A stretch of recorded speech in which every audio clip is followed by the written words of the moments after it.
రాష్ట్ర వ్యాప్తంగా నిరుద్యోగులు తీవ్ర ఇబ్బందులు ఎదుర్కొంటున్నారు.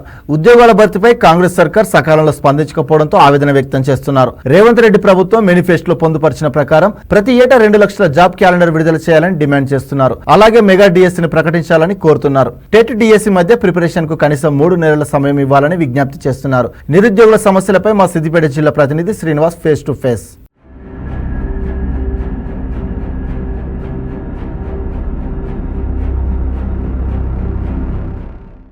తెలంగాణలో కాంగ్రెస్ ప్రభుత్వం ఏర్పడి 6 నెలలు కావస్తుంది. ఏటా నిరుద్యోగుల కోసం జాబ్ క్యాలెండర్ 2 లక్షల జాబ్ క్యాలెండర్ విడుదల చేస్తామన్నారు. ఇంతవరకు జాబ్ క్యాలెండర్ ప్రకటించలేదు. దానిపైన మాట్లాడడానికి నిరుద్యోగులు మన సిద్దిపేట లైబ్రరీలో వాళ్ళ అభిప్రాయాలు అడిగి తెలుసుకుందాం. చెప్పండి బ్రదర్, ఈ జాబ్ క్యాలెండర్ పైన మీ అభిప్రాయం. నమస్కారం అండి. దాదాపు కాంగ్రెస్ ప్రభుత్వం ఏర్పడి 7 నెలలు కావస్తుంది. వాళ్ళు మేనిఫెస్టోలో ఇచ్చినటువంటి అంశాలు ఏవైతే ఉన్నాయో 2 లక్షల ఉద్యోగాలు కావచ్చు, మెగా డిఎస్సి కావచ్చు, ఇప్పటికీ మేము వెయిట్ చేస్తూనే ఉన్నాం. కానీ మా యొక్క సమస్యల్ని, మా యొక్క బాధల్ని గుర్తించేటటువంటి క్రమంలో ప్రభుత్వం లేదనేటువంటి స్పష్టంగా తెలుస్తోంది. ఎందుకంటే నిన్న దీక్ష విరమించినటువంటి ఉస్మానియా విద్యార్థి ప్రాణాలు తెగించి చేసినా కూడా అసలు ఏమాత్రం కూడా గవర్నమెంట్ దిగి రాలేదు. దీని నిరుద్యోగుల పట్ల నిరుద్యోగులు అంటే ఎంత ప్రాధాన్యత ఉందో ఇప్పుడు అర్థమవుతుంది. ఏం లేదు, దాదాపు సిద్దిపేట ప్రాంతం, మారుమూల ప్రాంతం నుండి కూడా చాలామంది నిరుద్యోగులు ఇక్కడికి వచ్చి చదువుకుంటున్నారు. ఎందుకు అంటే డిఎస్సి, వాళ్ళ టీచర్ కావాలనేటువంటిది వాళ్ళ జీవిత ఆశయాలు కూడా చాలామంది ఇక్కడ ఉన్నారు. కానీ ఇంత షార్ట్ పీరియడ్లో డిఎస్సి కండక్ట్ చేయడం అనేటువంటిది చాలా బాధాకరం. ఎందుకంటే చూడండి, ఇట్లాంటి పుస్తకాలు చాలా చదవాలి, ఓకేనా. ఈ టెక్స్ట్ బుక్స్ అని చెప్పేసి, జనరల్ నాలెడ్జ్కి సంబంధించి, పర్స్పెక్టివ్ అని చెప్పేసి, మెథడాలజీ అని చెప్పి చాలా రకాలైనటువంటి పుస్తకాలు చదివినా కూడా సిలబస్ కావట్లేదు. ఎందుకంటే ఇప్పటికైనా కూడా ప్రభుత్వం కళ్ళు తెరిచి కనీసం 3 నెలల సమయం డిఎస్సికి ఇవ్వాలని మేము కోరుకుంటున్నాం. ఎందుకంటే ఇందాకే ఒక ప్రకటన వచ్చింది ఆంధ్రప్రదేశ్ నుండి. ఆంధ్రప్రదేశ్ సీఎం టెట్ కోసమని 90 రోజులు, టెట్ తర్వాత 90 రోజుల గడువు ఇచ్చాడు. నిరుద్యోగుల పట్ల అంకిత భావం ఉన్నటువంటి ముఖ్యమంత్రిగా మనం చెప్పవచ్చు. ఎందుకంటే నిరుద్యోగులే ప్రభుత్వాన్ని ఓడగొడతారు, ప్రభుత్వాన్ని గద్దెకెక్కిస్తారు. ఇది మాత్రం చాలా క్లియర్గా తెలుస్తుంది. రాబోయే రోజుల్లో కూడా ఇది సిద్దిపేట లైబ్రరీ తరఫున హెచ్చరిస్తున్నాం. గాంధీ హాస్పిటల్లో నిరాహార దీక్ష చేసిన మోతీలాల్ నాయక్ మీరు ఏ విధంగా సపోర్ట్ చేశారు నిరుద్యోగుల తరఫున? చేశామండి. దాదాపు ఈ లైబ్రరీలో ఉన్నటువంటి ప్రతి ఒక్క నిరుద్యోగి, అమ్మాయే కావచ్చు, అబ్బాయే కావచ్చు, మా తరపున తనకు సహకారంగా మేము ఇక్కడ ప్రొటెస్ట్ చేయడం జరిగింది, ఆయనకు మద్దతుగా. కానీ దురదృష్టం ఏంటి అంటే ప్రభుత్వం దిగిరాకపోవడం, కనీసం వీళ్ళ సమస్యలు ఏంటి అనేటువంటి గుర్తించకపోవడం దురదృష్టకరమైనటువంటి విషయం. ఇప్పుడు డిఎస్సి నోటిఫికేషన్లో ఇది తక్కువనే ఫిగర్ అనేది అనౌన్స్ చేశారు. మామూలుగా ఎంత నిరుద్యోగులు ఉన్నారు, ఎంత పెద్ద నోటిఫికేషన్ వస్తే మనకు బాగుంటుంది? అయితే గత ప్రభుత్వం రిలీజ్ చేసినటువంటి నోటిఫికేషన్కి అనుబంధంగా కొన్ని వందల పోస్టులు మాత్రం పెంచడం జరిగింది. మేనిఫెస్టోలో ఏం చేశాడు అంటే దాదాపు 25,000కు పైగా డిఎస్సి పోస్టులు ఉన్నాయి, మెగా డిఎస్సి వేస్తానని చెప్పేసి మభ్యపెట్టాడు. కానీ తీరా చూస్తే 11,000తో డిఎస్సి అనేటువంటిది ఇప్పుడు నోటిఫికేషన్ వేయడం జరిగింది.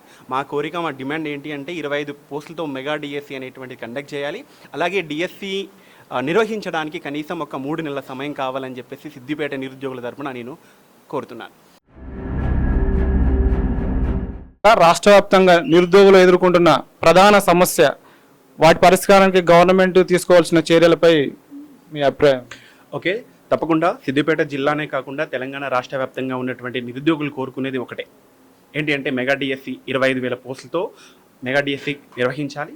ఆ మెగా డిఎస్సి నిర్వహించడానికి కనీసం 3 నెలల సమయం అనేటువంటి కాల వ్యవధి అనేటువంటిది మాకు కల్పించాలి. ఎందుకంటే ఏదైనా ఒక ఎగ్జామ్ అప్లికేషన్ డేట్ అయిపోయిన తర్వాత కనీసం 45 రోజుల కాల వ్యవధి అనేటువంటిది సన్నద్ధం అవడానికి ఇవ్వాలి. కానీ టెట్ అయిపోయిన వెంటనే డిఎస్సి ఎగ్జామ్ రాయడం అనేటువంటిది చాలా కష్టం. అలాగే మెగా డిఎస్సితో పాటు గ్రూప్ 1లో మెయిన్స్కి 1:100 తీసుకోవాలి. ఎందుకంటే చాలామంది ఎన్నో ఆశలతో ఉన్నారు, అదొకటి. అట్లాగే గ్రూప్ 2, గ్రూప్ 3లో కూడా పోస్టులు పెంచి పోస్ట్పోన్ చేసి ఎగ్జామ్స్ నిర్వహించాలని మా డిమాండ్ సార్. పోస్టు పెంచాలి, గ్రూప్ 1, గ్రూప్ 2 పోస్ట్పోన్ చేసి కండక్ట్ చేయాలి. రేవంత్ రెడ్డి సర్కారు నిరుద్యోగుల పట్ల అవలంబిస్తున్న చర్యలపై మీ వైఖరి మేడం? తెలంగాణ రాష్ట్ర నిరుద్యోగులం అందరం ఎలక్షన్స్ టైంలో అందరం కృషి చేసి కష్టపడి మా బంధువులకి మా ఫ్యామిలీ మెంబర్స్కి అందరికీ కాంగ్రెస్ ప్రభుత్వానికి ఓటేయమని చెప్పి మరి కాంగ్రెస్ ప్రభుత్వాన్ని గెలిపించుకోవడం జరిగింది. కానీ ఈ కాంగ్రెస్ ప్రభుత్వం ఈ నిరుద్యోగులకి అన్యాయం చేయడం జరుగుతుంది. తెలంగాణ రాష్ట్ర నిరుద్యోగుల తరపున మేము కోరుకునేది ఒకటే. సో ఫస్ట్ గ్రూప్ 2 గ్రూప్ 3 పోస్టులు పెంచాలి అండ్ ఎలక్షన్ మేనిఫెస్టోలో ఇచ్చిన హామీల ప్రకారంగా 2 lakhs పోస్టులని భర్తీ చేయాలి అండ్ మెగా డిఎస్సి 25,000 మెగా డిఎస్సిని త్వరలోనే ప్రకటించవలసిందిగా కోరుకుంటున్నాము.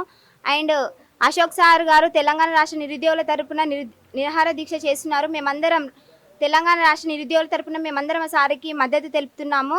అండ్ త్వరలోనే ఒకవేళ కాంగ్రెస్ ప్రభుత్వం మెగా డిఎస్సిని కనుక ప్రకటించకపోతే మేమందరం కూడా తెలంగాణ బంద్ పిలుపునిచ్చి మేమందరం కూడా నిరాహార దీక్ష చేయాలని మేమందరం కూడా ప్రయత్నిస్తున్నాము. సో మా నిరుద్యోగులందరినీ అర్థం చేసుకొని త్వరలోనే మెగా డిఎస్సిని ప్రకటించవలసిందిగా కోరుకుంటున్నాము. అలాగే మాకు సిలబస్ ఎక్కువ ఉంది, పోస్టులు తక్కువగా ఉన్నాయి. టెట్ ఎగ్జామ్కి డిఎస్సి ఎగ్జామ్కి మినిమం 45 days నుండి 50 days టైం ఉండాలి.